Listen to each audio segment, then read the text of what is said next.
but actually it took place from last year, okay, in this university and in this region. We wanted to deal with a problem or a situation that not only we have here, but in every part of the country and in the world, called globalization. And people from different parts of the world come to this place because they want to get products or services, but not everyone in this place have the competence or the language to provide a good service or to give a good product.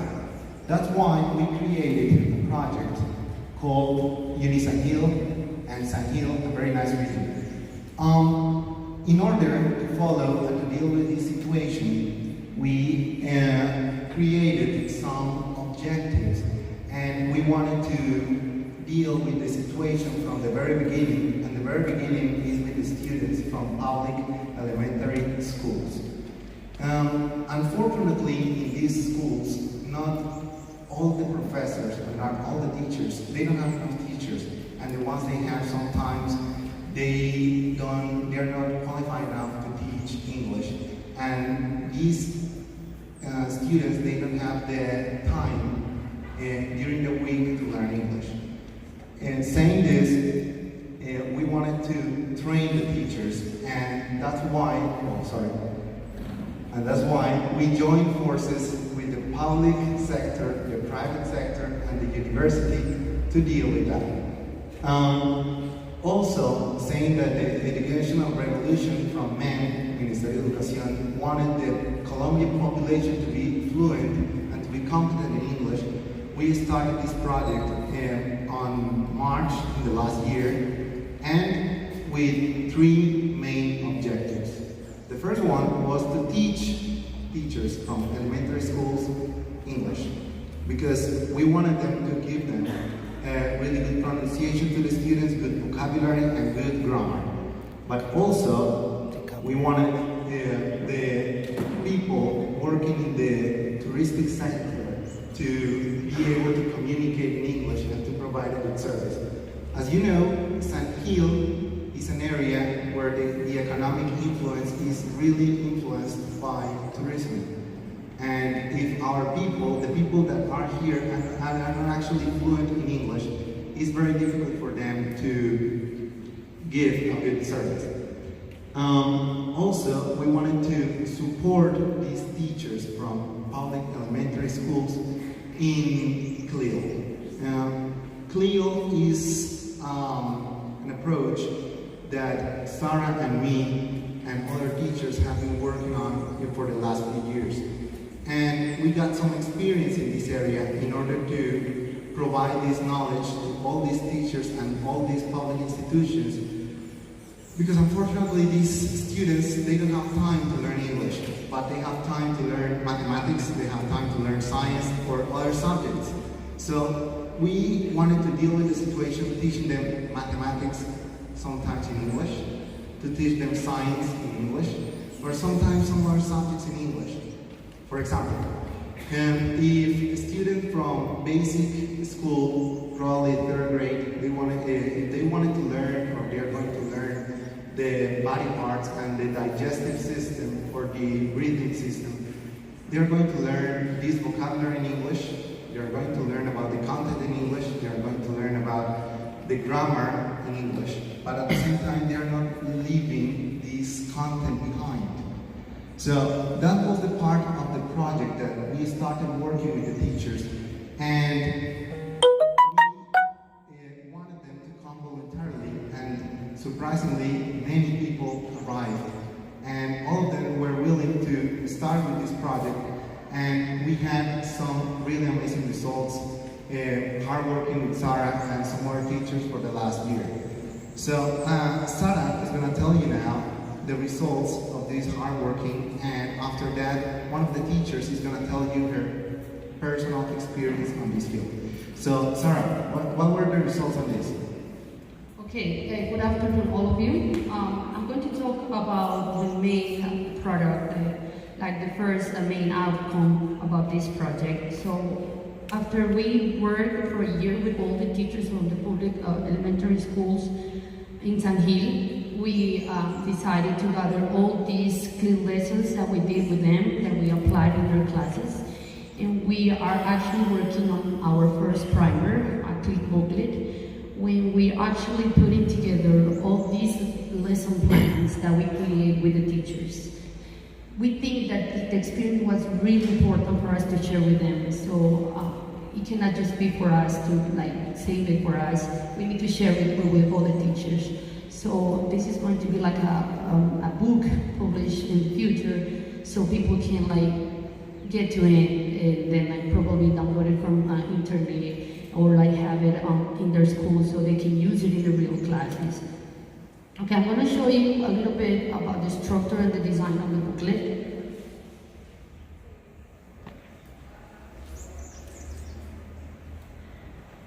Okay,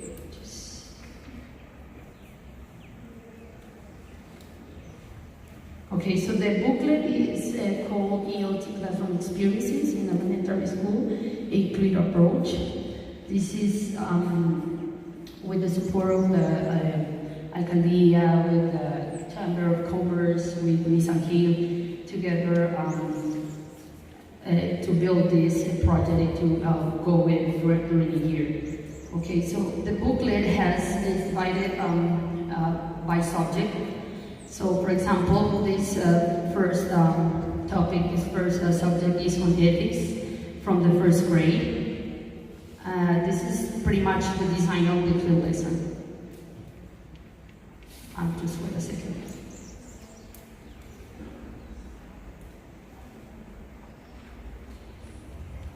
I'm sorry. There you go. Okay. So as the booklet is divided by chapters according with the subjects. For example, this one is on ethics for first grade. I'm just going to show you one of the clear lessons that we work. The design. So the first part over here is just the main information. What is the grade, what is the content area, and what is the topic that is developed during the entire lesson. Also the period, academic period, the level of English that we assess on the students, and the time, the duration time for the entire lesson. But however, this can change. This may change according with your own context. Some students can work faster, some students can work slowly, so probably that part is not exactly the time that the lesson may take. So it has been said that CLIL has another C, and that will be the competence. So we include that in our lesson plans because we believe that competence are really important for students and teachers have in mind and develop during the CLIL lesson. So the first part has described the competencies that this particular lesson is going to work on it. Then we have the lessons of the class that is always divided in three parts. The first one is divided in content. So are actually the students to learn according with the topic. Then there is the language objective that is exactly what are they going to learn in language, in English language. And then we have one last objective that we call CLIL objective, that is the one who gather both a content area and language together to see that we actually reaching the point of doing CLIL. Then we have described all the materials that the teachers may need to develop the activities with their students, both like physical materials and then also the ICT resources and bibliographic resources. Then we also have described here in this particular lesson, which is the vocabulary that the students are going to learn, or maybe to rehearse, or maybe to learn that they already may know. And then the language, the objective language that is focused on the English specifically. So this lesson is on ethics. The point of teaching ethics in this lesson is to learn from different type of bodies, to recognize myself as a person. How many arms do I have? How many eyes do I have? How many teeth? My head, my legs. And then how can we see and how can we accept other people? They have different bodies but still are normal. So other part that is very well described during the CLIL lesson is the 4 C's of CLIL. So in this part we have how we can like think about the content. So the content is specifically the topic and the content area that we're working. And then we have cognition defined, that is all divided in hats and whats. Then we have also described what is the part of the culture that we are going to work on it. I'm sorry. Let me just go over a little bit. And then at the last part, we have the communication, how we are going to work with kids through the triptych of language for, of, and through learning during developing the 4 different skills of language. Then after, we actually determine all these aspects that are really important for a real CLIL lesson. Then we come to describe the activities. I have to say that even though this is a CLIL lesson, we decided to write the booklet in Spanish, so all teachers, no matter content area they teach, no matter the language competencies that they have, they can take this.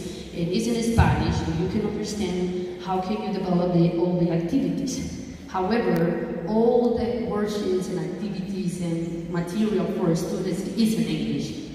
But so you can use actually both language to teach using CLIL approach. So for example, in this part we have the activities described. We have actually the first part. We have probably the average of time that it may take you to take these activities, and then the interaction between the groups. Then we have all the activities developed. They're well-headed. They have all the information that you need, and when you need to use any specific material, you can find it there. So we have the pre, we have the during as well, and then we have the after. All is well structured for you to start a lesson, go through it, and finish it completely. And the last part of each lesson, you have all the resources that we created together with the teachers. So for example, this is a lesson about ethics. So the first part is recognize the body. So the students will first grade learn about their body and how to complete like a normal body. Doing a puzzle, for example. So they did this first, and they do another activity using flashcards, and after this, they go and work with other worksheets when they actually can write down first words in English, to memorize vocabulary, to recognize words they already know. And then after this, they come to the part that specifically develops the language in a written form, for example, in this case. So in this one, they have to recognize and describe their own body. So we give them prompts so they can follow the structure until they complete all the things, all the whole sentence by themselves, because they're little kids, so they need a lot of prompts and they need a lot of scaffolding. At the end, they need to take everything that they have learned so far and take, for example, these pictures that show them different types of bodies so they can describe them and understand them. So in that way, and together with the teacher, discussing with the students, they learn about their own bodies and other people's bodies. So this is, for example, one of the 2 lessons on ethics. And then they have, in this part, depending on the level of English and depending on the stages, we have to give them a lot of support. So in this part, we have to prepare ourselves as teachers to go and work with these kind of structures in class. That's pretty much one of the structures. We actually going to have, hold on.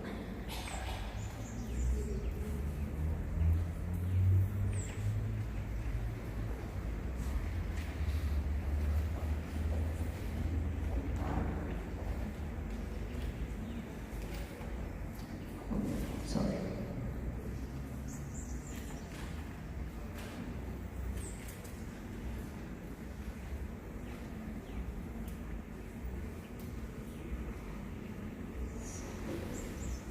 This is more difficult than I thought.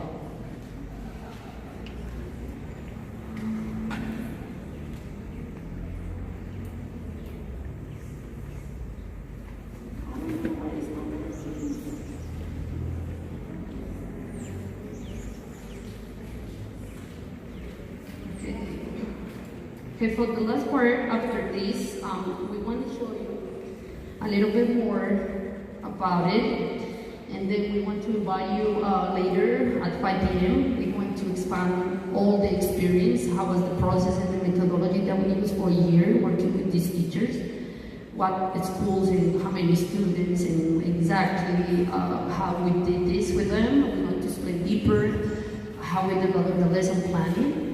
And we wait for you on the Classroom 201 on the building 2 at 5 if you are interested in it. I think we have something else, right? Yeah, well, as you know, it sounds quite good. I believe that some of you believe that probably we're like politicians speaking quite beautiful and trying to be romantic. But we got a teacher who's actually going to tell you her own personal experience, and I think it's going to convince more one of you about how it feels to be teaching English when you are not an English teacher. So please welcome Elizabeth Torres from Chapala School.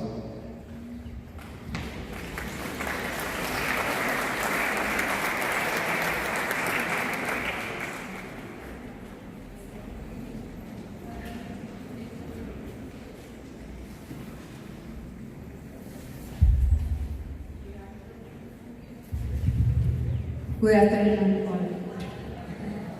I don't speak in English. My intervention will be in Spanish. They are my English teachers. I know. Okay. Solo quería comentarles que la experiencia que hemos tenido algunos docentes rurales y de San Gil ha sido muy gratificante participar en este programa. Hemos logrado como quitar ese estigma de la enseñanza-aprendizaje del inglés, que para muchos pues es como un gran monstruo de la pedagogía, y realmente nos sentimos muy satisfechos en este momento que concluimos parte del inglés. Nos han brindado herramientas didácticas innovadoras, lúdicas, que nos han brindado la posibilidad a nosotros como docentes y a nuestros pupilos, a nuestros estudiantes, de tomar con agrado el idioma extranjero y a la vez hacer partícipe de las otras áreas de conocimiento. Nos sentimos, digamos que privilegiados poder contar con programas de la universidad como estos, y esperamos que realmente se sigan dando y que muchos más docentes se vinculen y se atrevan a perder ese miedo. Los estudiantes somos docentes prácticamente de primaria, que estamos completando las bases para incluir el bilingüismo no solamente a las escuelas del área urbana, sino rurales. De todos modos tenemos ciertas dificultades, pero que ahí estamos, dando la cara, siendo innovadores, siendo propositivos y realmente muy contentos por la oportunidad. Thank you very much.